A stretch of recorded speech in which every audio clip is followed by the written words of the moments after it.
Selamat siang, Mbak. Siang. Perkenalkan, nama saya Rena Andia Rahma sebagai yang akan mewawancarai Mbak pada siang hari ini. Saya terima kasih. Sebelumnya saya mengucapkan terima kasih terlebih dahulu karena Mbak sudah bersedia untuk menjadi responden dari wawancara kali ini. Mungkin Mbak bisa perkenalkan nama Mbak dulu. Nama saya Dewi.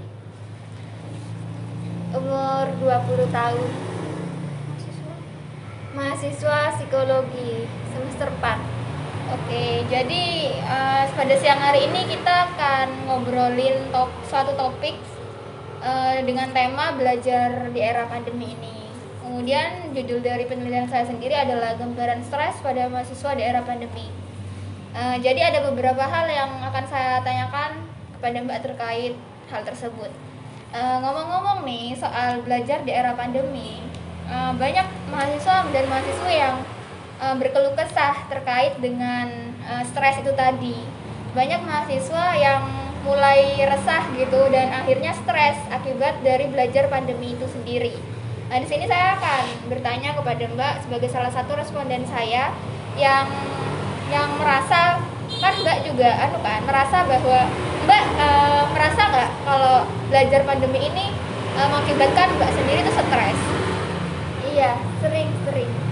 Jadi saya akan bertanya ya tentang jadi stres sendiri itu kan definisinya tekanan yang dialami seseorang yang mengakibatkan fisik dan psikisnya itu terganggu sehingga orang tersebut kesulitan dalam menjalani aktivitas di dalam kehidupannya, seperti itu kan. Jadi stres itu berkaitan dengan gangguan yang fisik yang Mbak rasakan, kemudian psikis, kemudian kognitif. Sebelumnya saya tanya terhadap gangguan kognitif dari Mbak sendiri. Kognitif ini kan berkaitan dengan pikiran kan. Jadi Mbak berkaitan dengan ranah kognitif Mbak sendiri yang berkaitan dengan pikiran Mbak. Menurut Mbak sendiri ketika belajar daring ini Mbak sering nggak sih merasa sulit berkonsentrasi? Iya, kadang. Nggak sering. Enggak. Boleh Mbak ceritakan kesulitan konsentrasinya itu seperti apa? Biasa apa ya? Itu kalau misalnya banyak pikiran gitu, numpuk tugas itu tuh kan jadinya kepikiran, itu yang biasanya membuat sulit untuk berkonsentrasi. Oh, jadi Mbak gampang kepikiran ya kalau ada tugas yang belum diselesaikan. Iya. Dan kesulitan konsentrasi itu apa sangat berpengaruh terhadap penyelesaian tugas nantinya? Iya, soalnya membuang-buang waktu. Kan harusnya saat kuliah itu kita sudah memahami materi yang sudah diberikan, tapi karena tidak sulit untuk berkonsentrasi, jadinya setelah kuliah itu harus belajar lagi gitu. Dan sungkan yang ingin bertanya ke dosen bila tidak ada yang mengerti, soalnya kan sudah di luar mata kuliah gitu. Tapi kondisi sulit berkonsentrasi ini yang berpengaruh ke kuliah itu terjadi nggak sih ketika kuliahnya itu masih offline? Enggak. Jadi cuma pada ketika daring ini ya? Iya. Oke. Jadi pertanyaan kedua, ketika tadi kan sulit berkonsentrasi kan, kemudian apa Mbak juga kesulitan dalam memahami suatu pelajaran atau kurang dalam fokus, dan mengapa demikian? Biasanya sih seperti itu. Soalnya jika ingin bertanya ataupun berdiskusi di dalam forum yang sudah disediakan sama dosen, itu tuh nggak bisa bertanya secara leluasa gitu. Jadi misalnya ada yang tidak mengerti, ya dipendam untuk nanti kita cari tahu sendiri begitu. Itu yang membuat Sulit memahami ya? untuk memahami. Kemudian untuk sulit fokusnya gimana? Sulit fokus juga? Iya. Kadang sih kalau itu. Fokusnya ketidakfokusan Mbak ke matkul itu ketika saat kuliah itu kenapa? Apakah terpecah fokus Mbak ke kegiatan lain di rumah atau Iya, gimana? kadang ada kegiatan lain yang biasanya memecah fokus. Pernah nggak sih Mbak itu berpikir pikiran Mbak itu kacau pada suatu malam kayak overthinking gitu, kemudian Mbak itu memikirkan kalau nggak akan bisa menyelesaikan kuliah ini dengan baik atau nggak bisa mendapatkan nilai yang maksimal sama seperti ketika di offline dulu gitu, gimana? Kalau pikiran seperti itu tidak ada untuk misalnya pasti nilai saya bakal menurun nih gitu, itu nggak ada. Tapi ada rasa apa, merasakan kalau semangatnya tuh kurang gitu. Tapi kalau apa masalah nilai pasti bakal apa ya, diusahakan agar tidak mengulang gitu. Selain kesulitan dan keluhan-keluhan yang tadi sulit konsentrasi, sulit memahami dan kurang fokus, itu keluhan kognitif apa lagi yang Mbak rasakan? Nggak ada. Sudah itu saja ya? Iya. Mbak yakin nggak sih kalau nilai pada semester ini tuh akan baik dengan adanya keluhan-keluhan itu? Saya rasa akan menurun sedikit. Karena adanya keluhan itu tadi ya? Oke. Sekarang kita masuk ke keluhan fisik ya. Apa Mbak sering merasa pusing atau mual tiba-tiba misalnya karena kebanyakan tugas, terus merasa cemas atau gelisah, atau keluhan-keluhan fisik lain, apa Mbak merasa seperti itu? Iya, biasanya turun berat badan, terus nggak enak kalau makan tuh rasanya nggak bisa makan gitu rasanya. Nggak bisa makan itu karena gimana? Iya, karena mual. Karena banyak tugas itu atau karena daring atau gimana? Iya, karena banyak tugas, terus kan saya yang sudah saya bilang tadi, saya tipe yang pemikir gitu. Kalau ada tugas menumpuk, jadi dari situ sih, faktor dari situ. Dan keluhan itu tidak terjadi ketika offline ya? Enggak. Oke. Nah kemudian psikis ya, apa Mbak itu tadi merasa cemas atau gelisah terhadap pembelajaran daring ini, pernah seperti itu? Enggak tahu ya, saya lupa.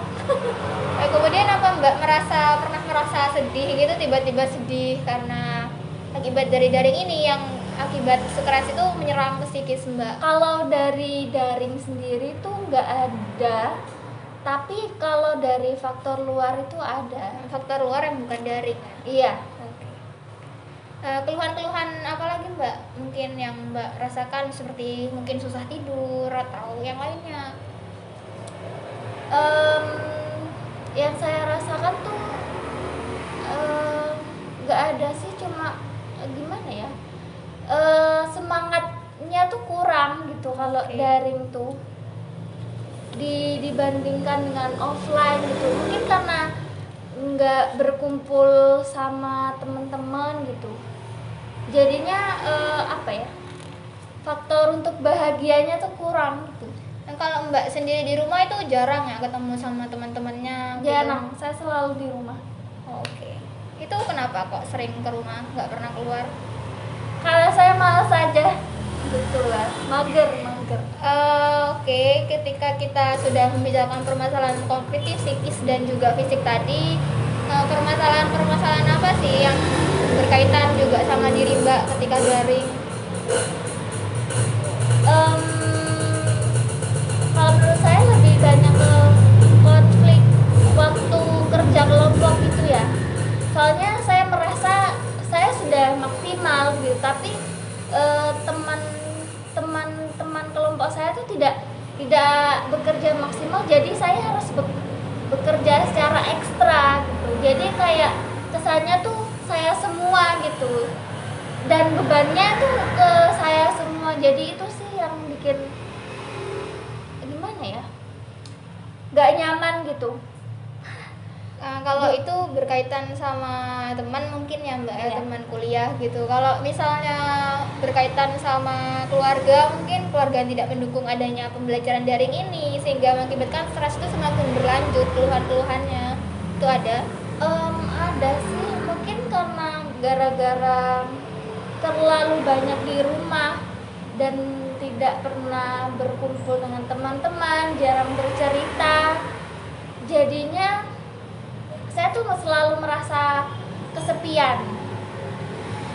Dan juga misal dari mereka gitu, misalnya tidak bermaksud apa-apa untuk menyakiti hati saya, tapi gimana ya, ada rasa kenapa kok saya sudah dari teman-teman itu sudah terbebani seperti ini, tapi kenapa dari keluarga itu tidak memihak saya gitu, mereka malah menyalahkan saya gitu. Jadi saya berpikir apa saya tuh sendiri di dunia ini gitu, saya harus bergantung kepada siapa gitu. Jadi karena sekarang sadar intensitasnya itu lebih banyak di rumah, jadi yang notabene sering bertemu dengan keluarga dan terjadilah seperti itu ya Mbak ya. Iya. Oke, jadi selain itu kan permasalahan ya. Jadi selanjutnya menurut Mbak itu faktor-faktor apa saja sih yang membuat daring ini terasa sulit gitu? Yaitu teman, terus keluarga juga. Iya, 2 faktor itu. Kalau dari dosennya sendiri? Kalau dosen sih saya fine-fine aja gitu, nggak masalah gitu. Toh kita juga bisa mencari di internet seperti itu, belajar sendiri. Tapi kalau menurut Mbak sendiri, dosen ini sudah memberikan materi dengan cukup maksimal atau belum sih dalam proses pembelajaran daring? Tidak semua dosen memberikan secara ya tidak maksimal gitu kalau menurut saya. Hanya segelintir dosen yang melakukan seperti itu. Kalau dipersenkan itu lebih banyak persen dosen yang sudah maksimal atau dosen yang tidak maksimal, Mbak? Yang tidak maksimal. Yang tidak maksimal ya, dan itu sangat mengganggu sekali ya. Iya pastinya. Nah, kemudian dari pihak dosennya sendiri yang tidak maksimal itu bagaimana menurut Mbak dari sistem dari kampusnya sendiri? Apakah juga mempersulit pembelajaran daring? Enggak sih, kalau sistemnya menurut saya udah bagus, tapi ya itu tergantung dosennya bagaimana yang mengatur sistem itu yang membuat sulit. Kalau dari tugas-tugas yang diberikan dosen, apakah itu mempersulit Mbak atau mahasiswa-mahasiswa yang lain gitu menurut Mbak sendiri?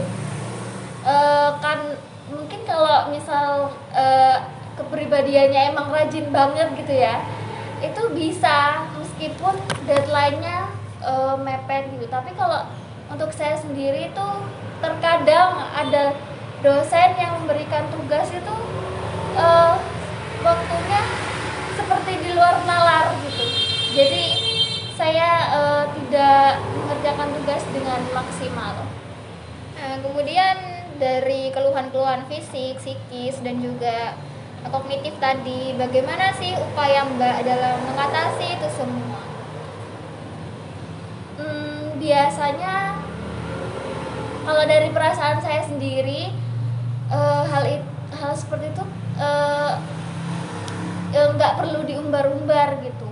Terus kalau misalnya ya udah disimpan aja, pasti nanti nggak bakal kepikiran lagi gitu. Itu biasanya sih. Kalau enggak biasanya melakukan hal-hal yang disukai gitu.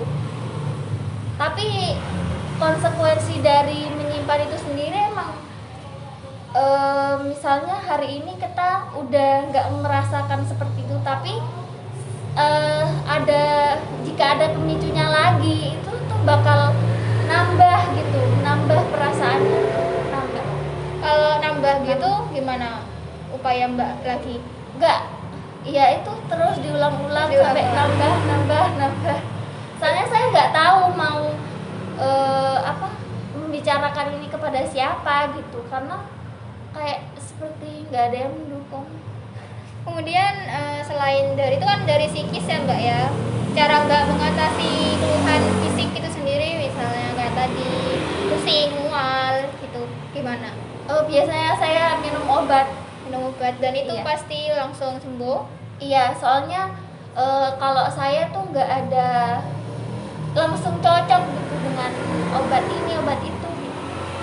Oh, Kemudian kalau dari keluhan kognitif itu tadi, misalnya sulit memahami, fokus, itu bagaimana Mbak mengatasinya? Kalau itu berusaha sih, kalau berusaha untuk fokus ke satu arah itu, Satu pelajaran yang tidak dipahami itu. Kemudian dalam proses memahami itu Mbak itu mencari-cari sendiri atau juga bantuan iya teman iya atau biasanya kalau seperti yang tidak ada difahami itu biasanya saya belajarnya tuh malam gitu. Itu sih yang membuat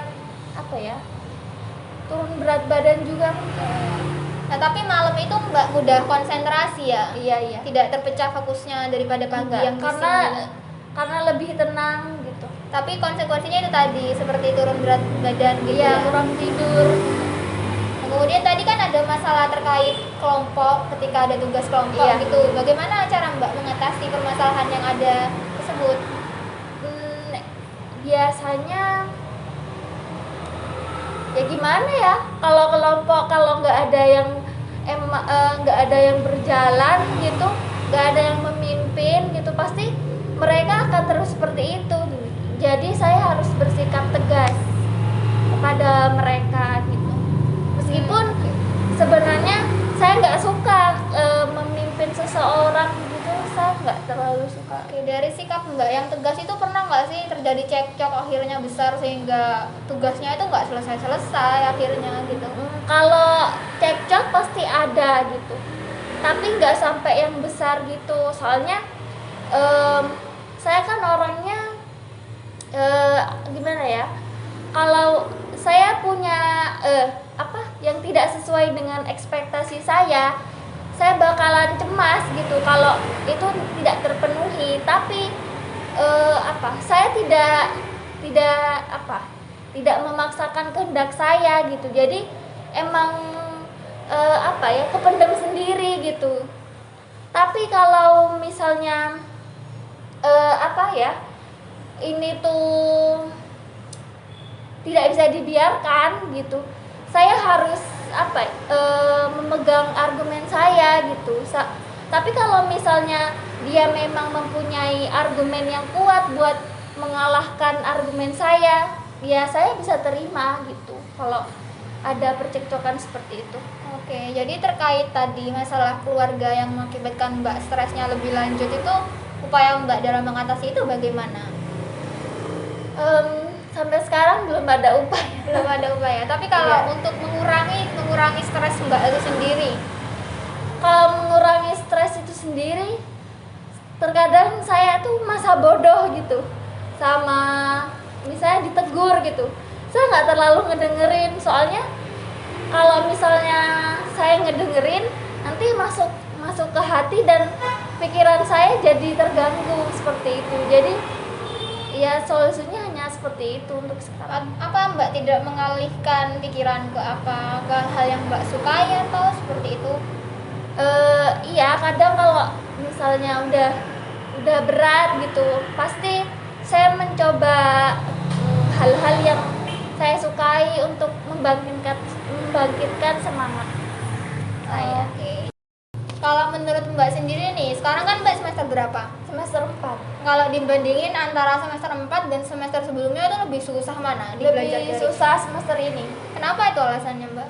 Ya emang mungkin dari matkul di sana gitu, jadi semakin naik semester itu semakin sulit. Kalau menurut Mbak nih, harapan Mbak untuk kuliah ke depan, semester depan ini tuh gimana? Maukah tetap offline atau maukah tetap online atau mau offline saja gitu kalau harapan Mbak? Saya berharap tepat offline karena susah juga mencari referensi kalau di rumah. Kalau di offline bisa di mana? Iya, ada di perpustakaan. Oh, seperti itu ya. Dan kayak tadi kata Mbak, lebih bertemu teman-teman sehingga mengurangi stres. Iya. Di rumah gitu ya. Oke Mbak, terima kasih atas wawancara setelah bersedia menjadi responden saya kali ini. Iya. Saya ucapkan terima kasih banyak. Selamat siang. Assalamualaikum warahmatullahi wabarakatuh. Waalaikumsalam warahmatullahi wabarakatuh.